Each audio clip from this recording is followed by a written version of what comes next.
მიზანი არის, რომ ჩვენ შევაფასოთ, ვინ მართავდა სახელმწიფოს 2003-2012 წლებში, როგორ მართავდა.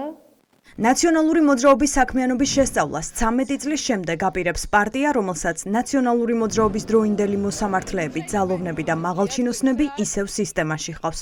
ქართული ოცნება საგამოძიებო კომისიას ქმნის იმ პირობის შესასრულებლად, რომლისთვისაც ბიძინა ივანიშვილს საკონსტიტუციო უმრავლესობა უნდოდა და არ გამოუვიდა. წინა ხელისუფლების აკრძალვის შესახებ ოლიგარქის სიტყვას წულუკიანი შეასრულებს და კომისიას სოზარ სუბართან ერთად უხელმძღვანელებს.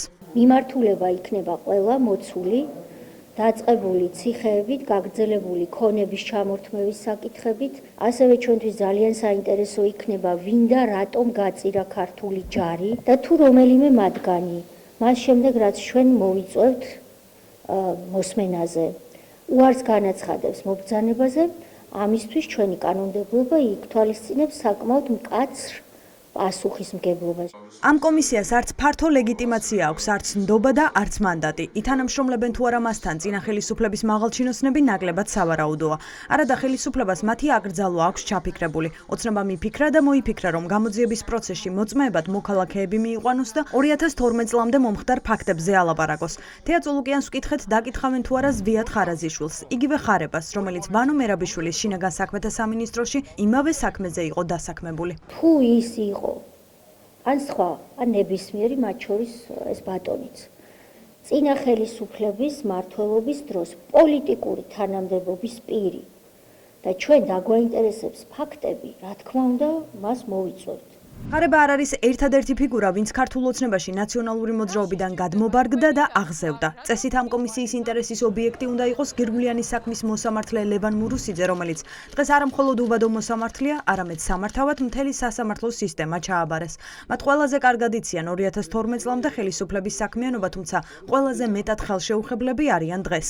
კომისიას ასეთი მნიშვნელოვანი ინფორმაციის მქონე გამოსაკითხი პირი საკუთარ რიგებში კიდევ ბევრი ჰყავს. ერთადერთი მიზეზი როცა შეგიძლიათ ენდოთ პარლამენტში შექმნილი საგამოძიებო კომისიის თვის დასახული მიზნების ჭეშმარიტებას, არის თუ ეს დაკითხვები დაიწყება მიქანაძით, როგორც ადეიშვილის ხელის ბიჭის დაკითხვით, დინარაძით, რომელიც ასევე ოღონდ გარედან, არა სისტემიდან იყო ადეიშვილის ხელის ბიჭი, ანუ საპროცესო გარიგებების ერთ-ერთი მომრიგებელი მურუსიძესთან, ხარებასთან, შოთაძესთან, ფინანსური პოლიციის ნაწილში და ეს სია საკმაოდ გრძელია. მე შეგვიძლია უკვე პარლამენტში მყოფ დეპუტატებსაც გადავიდეთ, რომლებიც პოლიტიკურ სისტემას ეხმარებოდნენ. სანდრო გირგვლიანის კროლებისთვის სასჯელის შემსუბუქებაზე კანონს რომ აძლევდნენ ხმას, რა დაპირება მიიღეს ამ ხმების სანაცვლოდ.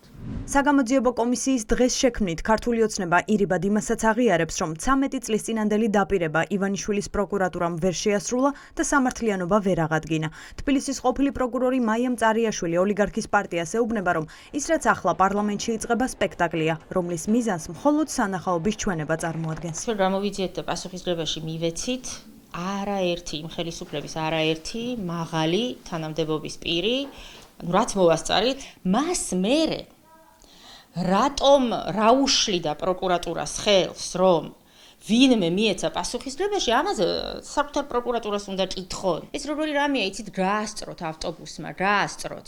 თუ ვინმე მისაცემი იყო პასუხისმგებაში და არ მისცეს, ესეთი ხელოვნურად ჩაწვეს ხანდაზმულობის ვადებიც, იმიტომ რომ თანამდებობრივ დანაშაულს აქვს თავისი ხანდაზმულობის ვადები და ეს ვადები უმრავლეს შემთხვევაში გასული იქნება. ამიტომ ეს სპექტაკლი რას ემსახურება, არ ვიცი. ქართული ოცნების განცხადებები აჩვენებს, რომ საგამოძიებო კომისიის მუშაობის ერთ-ერთი მთავარი მიმართულება არა ცალკეული დანაშაულების შესწავლა, არამედ 2008 წლის ომში ნაციონალური მოძრაობის დადანაშაულება იქნება. ოცნებამ ამაზე საუბარი განსაკუთრებით ბოლო წლებში გააქტიურა და დღეს სისრულეში მოყვანას გეგმავს. მაშინ როცა საერთაშორისო სასამართლო აგვისტოს ომში ერთადერთ დამნაშავეს რუსეთს ხედავს, ოცნება სხვა დამნაშავეების ძიებას იწყებს. ეს იყო 2008 წლის ომის დანაშაული, უამრავი დანაშაული იქნა ჩადენილი მაშინდელი რეჟიმის მიერ და ამ დანაშაულების შეხსენება არის რა თქმა უნდა ძალიან მნიშვნელოვანი და ბუნებრივია ამ თემებზე იმუშავებს საპარლამენტო საგამოძიებო კომისია. მე ვფიქრობ, რომ ძალიან მნიშვნელოვანი იქნება ამ გამოძიების შედეგები. თუ მხოლოდ პოლიტიკური შეფასებაა ოცნების მიზანი, ეკაბესელია მათ ახსენებს, რომ ასეთი შეფასება უკვე გაკეთებულია პარლამენტის მიერ ჯერ კიდევ 2016 წელს. თუ მათ გასამართლება სურთ, მათ რიგებში მყოფი პირებისთვის პასუხისმგებლობის არიდებით შედეგი სამართლიანი ვერ იქნება.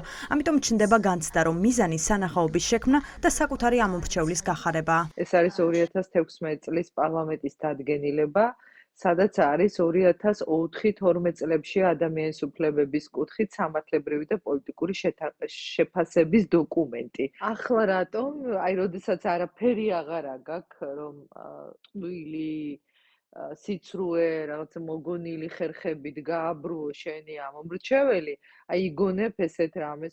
საგამოძიებო კომისია 3 თვით იქმნება, თუმცა შესაძლოა მისი მუშაობა 6 თვემდე გახანგრძლივდეს. ვინ იქნება პირველი მოწმე, ჯერ თავადაც არ იციან.